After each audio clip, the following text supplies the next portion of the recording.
예루살렘에 이르니 형제들이 우리를 기꺼이 영접하거늘 그 이튿날 바울이 우리와 함께 야고보에게로 들어가니 장로들도 다 있더라. 바울이 문안하고 하나님이 자기의 사역으로 말미암아 이방 가운데서 하신 일을 낱낱이 말하니 그들이 듣고 하나님께 영광을 돌리고 바울더러 이르되 형제여, 그대도 보는 바에 유대인 중에 믿는 자 수만 명이 있으니 다 율법의 열성을 가진 자라. 네가 이방에 있는 모든 유대인을 가르치되 모세를 배반하고 아들들에게 할례를 행하지 말고 또 관습을 지키지 말라 한다함을 그들이 들었도다. 그러면 어찌할꼬? 그들이 필연 그대가 온 곳을 들으리니 우리가 말하는 이대로 하라. 서원한 네 사람이 우리에게 있으니 그들을 데리고 함께 결례를 행하고 그들을 위하여 비용을 내어 머리를 깎게 하라. 그러면 모든 사람이 그대에 대하여 들은 것이 사실이 아니고 그대도 율법을 지켜 행하는 줄로 알 것이라. 주를 믿는 이방인에게는 우리가 우상의 제물과 피와 목매어 죽인 것과 음행을 피할 것을 결의하고 편지하였느니라. 바울이 이 사람들을 데리고 이튿날 그들과 함께 결례를 행하고 성전에 들어가서 각 사람을 위하여 제사 드릴 때까지의 결례 기간이 만기된 것을 신고하니라. 작년에 저희 지역에 있는 교회의 한 장로님이 저에게 이런 질문을 하셨습니다. 주일 예배 드릴 때에 설교자 목사님과 그리고 이제 기도자 장로님이 이렇게 강단에 올라갈 거 아닙니까? 본인 교회에는 이 강단에 실내화가 이렇게 2개가 있답니다. 이제 1개씩 사용하는 거죠. 근데 이제 그게 목사님이 항상 강단에 올라갈 때 실내화를 안 신고 그냥 올라가신대요. 그러니까 뒤에 따라오는 장로님은 이제 기도자로 올라가니까 실내화를 신어야 될지 말아야 될지 고민인 겁니다. 앞에 목사님이 그냥 쓱 올라가시니까 있긴 있는데 사용 안 하니까요. 그래서 이제 저에게 묻는 거예요. 강단에 올라갈 때 실내화를 신고 가야 되냐고 안 신고 가야 되냐고 묻습니다. 제가 그 질문을 들으면서 깜짝 놀랐어요. 왜냐하면 저는 이 습관이 돼가지고 강단에 올라갈 때 지금 이제 실내화 신고 있지만 위에 강단에 올라갈 때 제가 실내화를 벗고 올라갑니다. 왜냐하면 이 습관이 돼서 그래. 이전 교회에는 이제 신발을 신고 교회 안에 들어갔거든요. 신발 신고 교회 안에 들어와서 강단에 올라가기 전에 실내화가 있으니까 그 신고 있던 신발을 벗고 실내화를 신고 강단에 올라가는 습관이 됐어요. 그래서 실내화를 신고 여기 있으니까 강단에 올라갈 때는 이거를 벗어야 된다 이런 생각이 돼가지고 습관이 돼가지고 이렇게 벗고 이렇게 강단에 올라가는데 뭐 특별한 의미는 없습니다. 습관적으로 하는 겁니다. 근데 이 장로님은 궁금한 거예요. 자기는 실내화를 신고 올라가는 게 맞는 것 같다. 맨발로 이렇게 가는 거는 아닌 것 같다. 근데 본인 교회 목사님은 맨발로 막 올라간다. 뭐가 맞냐? 저한테 물어요. 그래서 제가 그랬습니다. 장로님, 제가 잘은 모르겠지만 어떤 교회는 신발을 신고 그대로 올라가는 교회도 있더라. 또 어떤 교회는 신발 신고 와서 실내화로 갈아 신고 올라가는 교회도 있더라. 또 어떤 교회는 실내화마저 벗고 그렇게 맨발로 올라가는 교회도 있더라. 이처럼 교회마다 다 다른 이유가 뭐겠습니까? 이래도 상관없고 저래도 상관없으니까 교회마다 다 다른 거 아니겠습니까? 신발을 신고 올라가야 되느냐 벗고 올라가야 되느냐 이것이 정말 진리의 문제이고 본질적인 문제라면 총회에서 무슨 얘기가 안 있었겠냐고. 이게 비본질적인 것이니까 교회마다 각각 다른 것 같습니다. 이래도 상관없고 저래도 상관없는 거 아닐까요? 이랬더니 장로님 표정이 굳어져요. 왜요? 본인이 듣고 싶은 대답이 아니었던 거예요. 오늘날 참 한국 교회 안에서 진리의 문제가 아닌 이런 비본질적인 그런 문제를 놓고 갈등을 겪는 그런 교회가 종종 있죠. 실제로 이제 그 문제로 그 교회도 이제 그것이 이제 갈등의 이슈가 되었습니다. 참 안타까운 것은 신앙의 연수가 오래되었을수록 이런 비본질적인 것에 한번 이렇게 필이 꽂힌다고 할까요? 이렇게 팍 꽂히면 참 이런 것으로 인해서 교회 내에서 잡음이 이렇게 생기고 잡음을 일으키는 그런 분들이 종종 있습니다. 새신자들은요, 이런 비본질적인 문제를 일으키지 않아요. 새신자들은.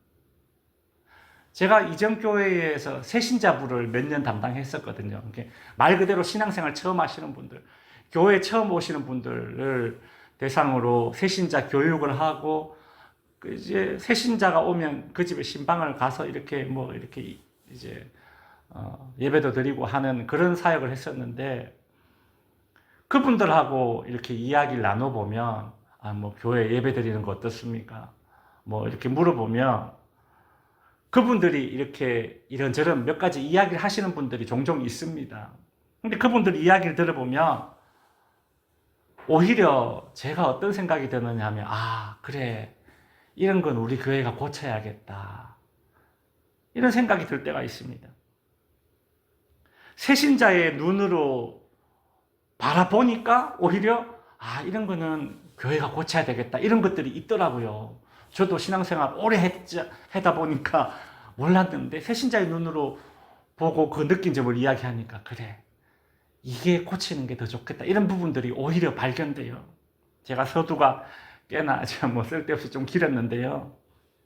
오늘 본문에 나오는 바울의 모습 속에서 우리가 진리에 관한 문제라면, 즉 본질적인 것이라면 그것을 정말 굳게 붙잡고, 또 반대로 비본질적인 그런 문제라면 좀 유연하게 대처하는 그런 바울의 모습을 우리가 오늘 본문에서 발견할 수 있습니다.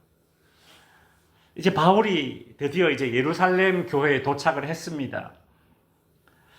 바울이 예루살렘에 도착했을 때에 환대하는 사람들도 있었고 막 냉대하는 사람들도 있었습니다. 환대하는 사람들은 누구였냐 하면 예루살렘 교회의 장로들과 그리고 야고보였습니다. 예수님의 동생이거든요.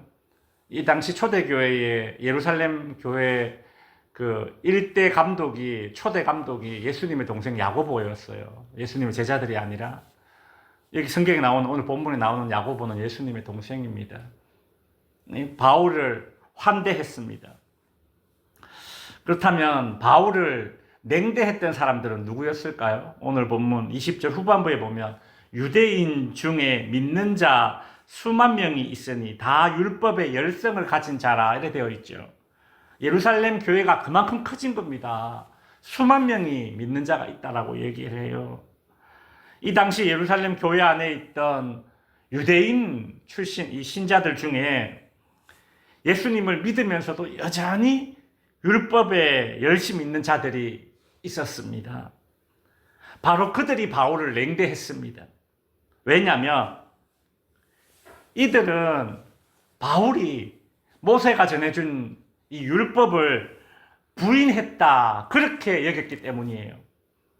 바울은 이제 복음을 전하러 이렇게 돌아다니면서 이방인들에게 복음을 전했는데 그들에게 이제 복음을 전해서 예수를 믿으니까 그 사람들에게 유대인 출신 예수 믿는 사람들이 접근해가지고 야 너도 할례 받아야 돼. 너도 예수 믿어? 그러면 너도 할례 받아야 돼. 막 그렇게 이야기를 한 거예요. 할례 안 받으면 구원 없어. 그래서 바울이 이야기하기를 할례는 마음에 받아야 돼. 할례는 마음에 받아야 돼요. 이제 그렇게 이제 교회 내에 있는 율법주의자들을 경계하라 그렇게 이야기하면서 이제 그렇게 가르쳤어요. 로마서 2장에 보면 몸에 바른 할례가 아니라 성령으로 마음에 받는 할례가 그것이 참 할례다. 이제 그런 말이 나오거든요. 그러니까 그런 이야기를 들은 이 예루살렘에 있던 이 유대인 출신 예수 믿는 사람들이, 그리스도인들이, 그들은 여전히 율법을 중요시하게 여기니까 어떻게 이야기를 했느냐 하면, 바울은 모세가 전해준 율법의 배신자다. 오늘 본문에 보면, 실제적으로 원어에 보면 배신자라는 말이 나오거든요. 율법에 대한 배신자다. 모세에 대한 배신자다. 이제 그런 이야기를 해요. 그 사람들이 바울을 냉대한 것입니다. 그래서 이 바울을 환대했던 이 예루살렘 교회의 수장이었던 야고보와 이 예루살렘 교회 장로들은 이 사람들이 이제 바울을 이제 어떻게 대할지 이제 짐작이 되기 때문에 이 교회가 시끄러워질 것이 예상이 되죠. 그래서 바울에게 한 가지 제안을 합니다. 그게 뭐냐? 바울에게 제안하기를 구약의 율법 중에 나시린 법에 따라서 서원을 하는 것이 있거든요. 내가 얼마 동안 기간을 정해서 나시린이 되겠다라고 하면 뭐 술을 마시지 않는다거나 아니면 머리를 깎지 않는다거나 뭐 부정한 것을 만지지 않는다거나 이렇게 기간을 정해서 나시린 서원을 하기도 하고 아니면 종신토록 나시린 서원을 하기도 하고 뭐 그렇습니다. 이제 구약에 그런 율법이 있는데 신약에 와서도 이제 이것이 계속되어지고 있는 거죠. 그래 이제 그 바울에게 하는 말이 나시린 서원이 끝나면 머리가 길 거 아닙니까? 삼손처럼 머리가 깎지 않으니까 길어요. 근데 이제 나시린 서원 기간이 끝나면 그 돈을 내고 머리를 깎습니다. 이 돈을 이제 어떻게 초대교회 때는 이 돈이 어떻게 쓰였느냐 하면 쉽게 말해서 요즘으로 치면 우리 그 구제헌금 있죠. 그렇게 쓰이는 거예요. 머리 깎는 비용을 내고 이것이 일종의 이제 자비나 어떤 선의를 베푸는 것이죠. 그 돈으로. 그리고 이제 머리를 이제 깎습니다. 그 이제 예루살렘 교회 수장인 야고보가 하는 말이 바울더러 바울아 사람들이 너더러 율법의 배신자라고 이야기한다. 그러니 네가 율법의 배신자다 아니라는 것을 보여줘라. 나시린법을 지키고 있는 사람들하고 같이 성전에 가서 결례를 행하고 이제 정결하게 하는 그런 예식을 행하고 그 나시린 서원 율법에 따라서 나시린 서원 머리를 깎는 사람들 비용을 네가 4명의 비용을 대줘라.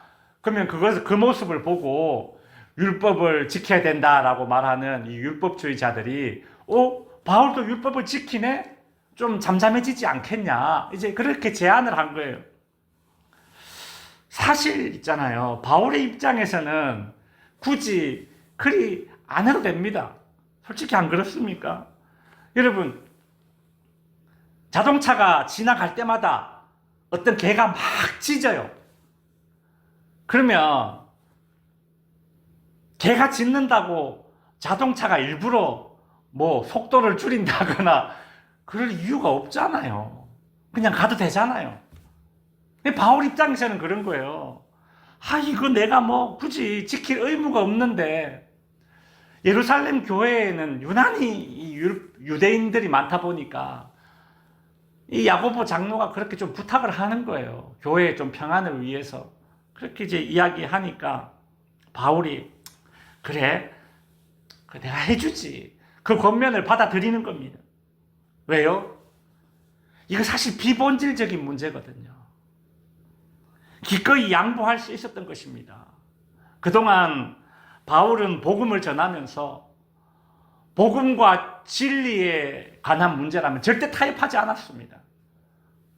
근데 지금 이 예루살렘 교회의 상황을 이렇게 듣고서는 바울이 그래 내가 이거 뭐 비본질적인 내가 그 돈 좀 내준다고 해서 그래 내가 이거 뭐 얼마든지 양보할 수 있지.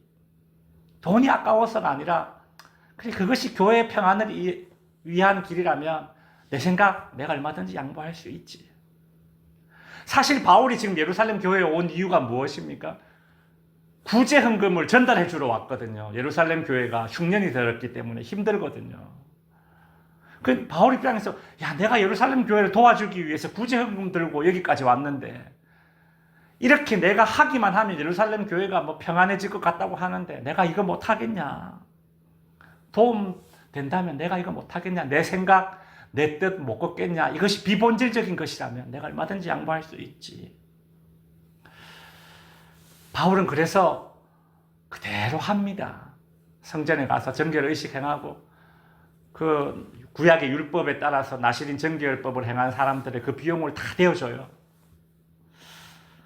예루살렘 교회 안에 유대인 신자들이 많은데 그들이 그것을 원한다면 비본질적인 것이기 때문에 내가 얼마든지 양보할 수 있는 그런 뭐라고 할까요? 신앙의 유연성이라고 할까요? 그런 게 바울에게 있었다라는 것이죠. 말씀을 마칩니다.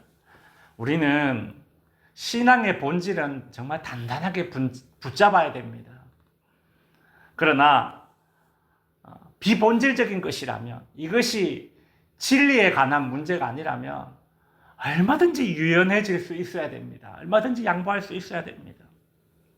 내가 이렇게 해도 되고 저렇게 해도 되는 문제, 즉 선택의 자유가 있을 때에는 내 생각이 더 좋지 않을까? 이게 아니라 상대방을 존중하는 마음에서, 그리고 공동체 유익과 평안을, 화평을 지킬 수 있는 일이라면 얼마든지 신앙의 유연성을 지닐 수 있는 바울과 같은 저와 여러분이 될 수 있기를 바랍니다.